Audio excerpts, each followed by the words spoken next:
In today's video, I am going to be breaking down Michael Jordan and what made him such an elite player. While there's a lot of younger players today who keep on saying that he is not the greatest of all time, I'm going to show you what made him an actual elite player. So let's get down and let's check out Michael Jordan. And if you are looking to be able to shoot the basketball better, make sure to go check out my shooting analysis down in the description below.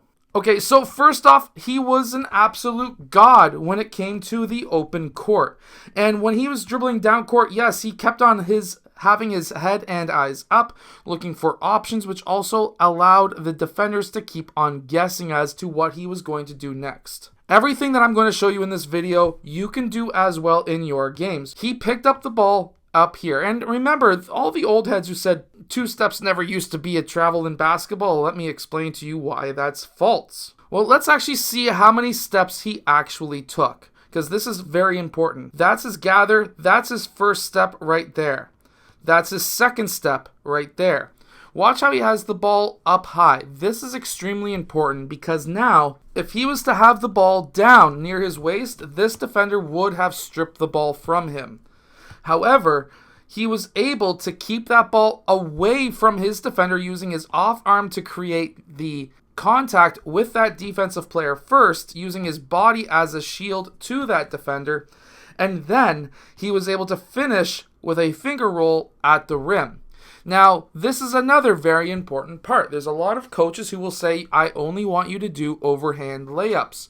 Well, even in the old days, guess what? Underhand layups, you're going to be probably 90% of the time in game doing an underhand layup because you're trying to reach out around defenders. And here's a good close-up. So that's his gather right there. He had his hand underneath that ball on his left foot.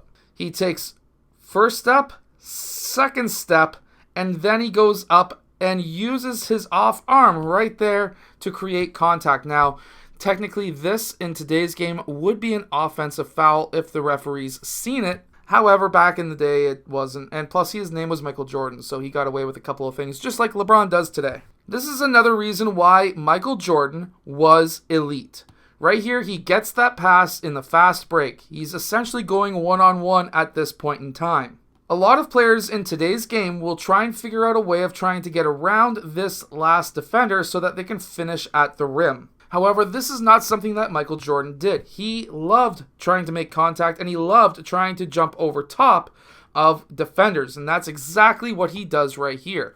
There was not many players who could match Jordan's athleticism when he was coming down one-on-one or one-on-two. Now, Michael Jordan was really good at defense, but he was also a very, very good defender, but also a 3-level scorer. So here we actually see his mid-range. That's one of the levels of scoring.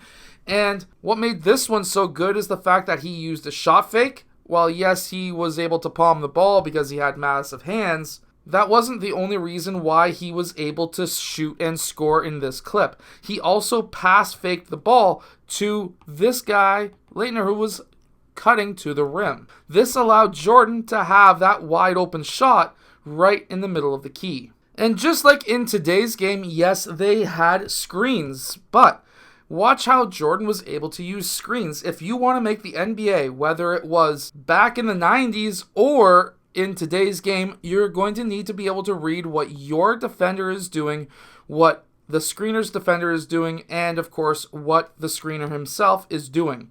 So, in this clip, this man was overplaying Jordan. His shoulders were facing the screen. If Jordan used the screen, he would have ran over top. There was no defenders on this side of the court at all, which allowed Jordan to be able to do whatever he wanted on that side. So he decided to take that open side of the court instead of going into a potential triple team with these 3 players who probably would have tried to blitz him. So when he came off of that screen that he denied, secondary defender was not in position to be able to play help. This got a lot of defenders trying to now scramble to try and stop Michael Jordan from finishing at the rim, and he was still able to finish at the rim while using his body and making contact first to be able to get that and one. Now, while defenders were way more aggressive and a block like this today would be classified as an intentional foul because he had both arms on Jordan's shoulders, there are still plays like this happening in today's game. So you've got to be able to finish with strength around the rim no matter what. And Jordan was able to do that. Jordan's ISO game was also on another level as well. Now, if you are like the number one player on your team and you're playing AAU, a lot of teams will throw a secondary defender at you.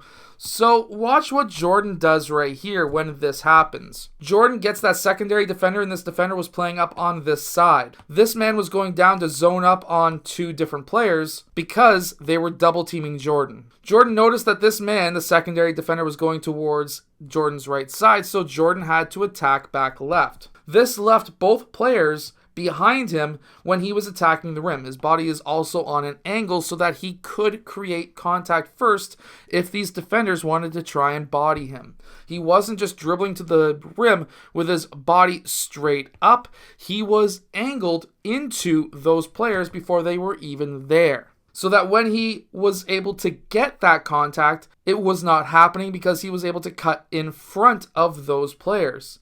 Now a help defender came up to try and stop him at the rim, and then he used his body to create contact first, kept that ball away from that player on the opposite side of his body, so that now he was able to finish right at the rim and got the and one call. Now plays like this tell players today that Jordan never had a left hand. And I'm going to tell you right now, his second half of his career, he had a left hand. However, in this clip right here, yes, while going left on a one-on-one situation here, while his shoulders are facing this way, yes, that would have been a proper decision. However, Jordan had really good abilities to be able to see who was behind and beside him. Look at who was coming up. Now the proper decision is to draw this defender away from his teammate so that he can pass to his teammate. And that's exactly what he does right here behind his back. And then his teammate right there, Pippen, was able to then score at the rim. Now right here is an absolutely fantastic example of a mid-range shooter who is just going to be unstoppable in the mid-range. Here he attacks his defender. He gets his off arm going to try and clear out arms if there was any arms going. His shoulders are below the shoulders of his defender, so he's going to have leverage. And then when he attacks, he's taking long steps. He is then able to take a running jump shot, which is something that is not seen all that much today. We see some Jokic players, some players like Jamal Murray. Players will pull up for shots like this, but it is still classified as a circus shot for most coaches. And yes, he was able to make this shot as well off the glass. Now this is a perfect angle of Michael Jordan attacking a defender. First off, look at his shoulders and look at how balanced he is. Obviously, this is a difficult angle to be able to see this, but he is able to get low because his feet are wide, his shoulders are low, his knees are bent, his hips are bent. This is extremely important. To get lower than your defender's shoulders, you're going to have a lot of leverage. Also, the lower you dribble that ball, also is going to be much harder to steal. If we see this crossover at this point, this defender is shifted out of the way. Jordan now has a left lane to the basket, and Jordan then attacks that left side. When he attacks this left side, this is his gather, which means that in the NBA you're allowed 2 steps. You're also allowed to land on 2 feet at once, and obviously in real gameplay, even though he's offset, he landed right-left, to a referee in the NBA or even in real life, when you're moving as fast as Michael Jordan or any athlete moves, this is going to look like if you are landing on both feet at the same time. However, if you want to have forward momentum and your left shoulder is ahead of you, you need to go right-left. You just cannot make it obvious if you're allowed to take only 1 step in AAU. Both of these feet have to land at the same time in AAU, while the rest of the world, you can go right-left to have that forward momentum. And then he was able to then posterize that defender, which was absolutely amazing. Now, with 3.2 seconds left, what's he going to do? Well, when he is attacking this 2-defender set on him, they're obviously double teaming him. Teams would be dumb not to with 1 second left. You don't have time to pass. You have to shoot.